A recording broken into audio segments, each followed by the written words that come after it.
다윗이 밧세바와 간음하여 아들을 낳았습니다. 조용히 덮어지고 다 지나간 듯 보였습니다.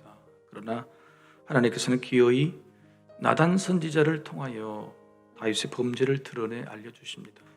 다윗이 드디어 내 이야기였음을 알고 회개의 고백을 한순간 나단 선지자는 놀랍게도 즉각 용서를 선포합니다.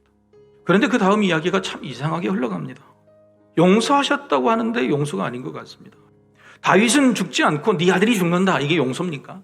아들이 무슨 죄가 있어요? 그것도 아버지가 지은 죄를 아들이 받는다? 그러면 그 모습을 보고 있는 아버지가 과연 나는 용서받았다고 생각이 되겠습니까? 다 아프죠? 왜 하나님이 이렇게 하시는 거예요? 하나님께서 다윗을 용서하신다고 해놓고 다윗의 아들을 죽이신 것은 죄의 대가를 치르게 하신 것이 아니라 죄의 열매를 거두신 것입니다. 그 이유가 방금 읽으신 14절에 기록이 되어 있죠. 여호와의 원수가 크게 비방할 거리를 얻게 하였으니, 다윗의 죄가 사탄에게 빌미를 제공한 겁니다. 한 나라의 왕이 이런 극악한 죄를 저지르고도 용서를 받았다면 사탄이 백성들의 죄를 부추길 명분을 준 거죠. 하나님의 나라를 하나님의 공의로 세우실 명분이 사라져버리는 거예요. 회방거리가 된 겁니다. 하나님은 택하셨죠.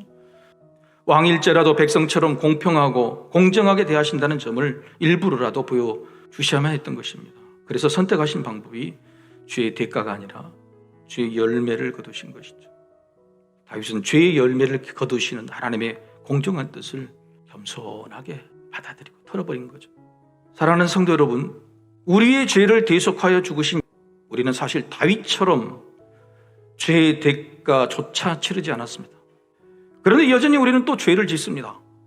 그리고 지은 죄 또한 다시 십자가 앞에 나와서 당연하게 용서받은 듯 고합니다.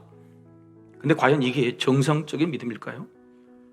우리가 죄를 반복한 이유는 죄에 대한 대가를 치르지 않아서기도 하지만 죄로 인한 열매가 우리에게 유익으로 남기 때문입니다. 욕 한번 얻어먹고 말지, 눈 한번 감아버리면 된다, 어떻게 얻은 열매인데 이걸 포기해요?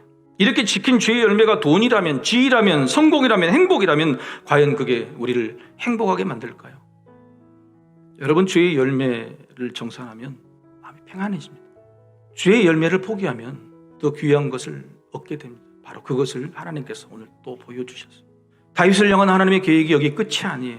죄의 열매까지도 싹싹 거두어들이시고 그렇게 끝난다면 하나님은 그저 두려운 하나님, 인정사정 없는 하나님, 어떻게 그 하나님을 우리가 아버지라고 부를 수 있겠어요? 그러나 하나님은 후히 주시는 분이에요. 사람의 계산을 뛰어넘는 분이에요.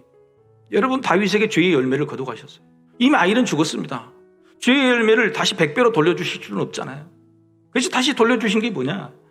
회개의 열매를 돌려주신 거예요. 바로 이 세상에서 가장 지혜롭다고 하는 그 솔로몬을 바로 허락하셨어요. 죄의 열매는 거두시고 회개의 열매는 더 좋은 곳으로 주시는 하나님이다. 사랑하는 성도 여러분, 십자가 앞에서 여러분의 죄짐이 풀렸습니까? 늘 보는 십자가 앞에 우리 죄를 회개하지만 정말 그 죄짐이 풀려 여러분 자유로우십니까? 오늘 우리는 무엇을 쥐고 있을까? 무엇을 향해 고백하고 있을까? 하나님이 이런 마음을 아는 솔로몬처럼 그렇게 하나님께 우리의 모든 것들을 내려놓게 된다면 하나님 우리를 찾아오셔서 여디디야, 여디디야, 나의 사랑하는 자, 이렇게 말씀해 주실 줄로 믿습니다.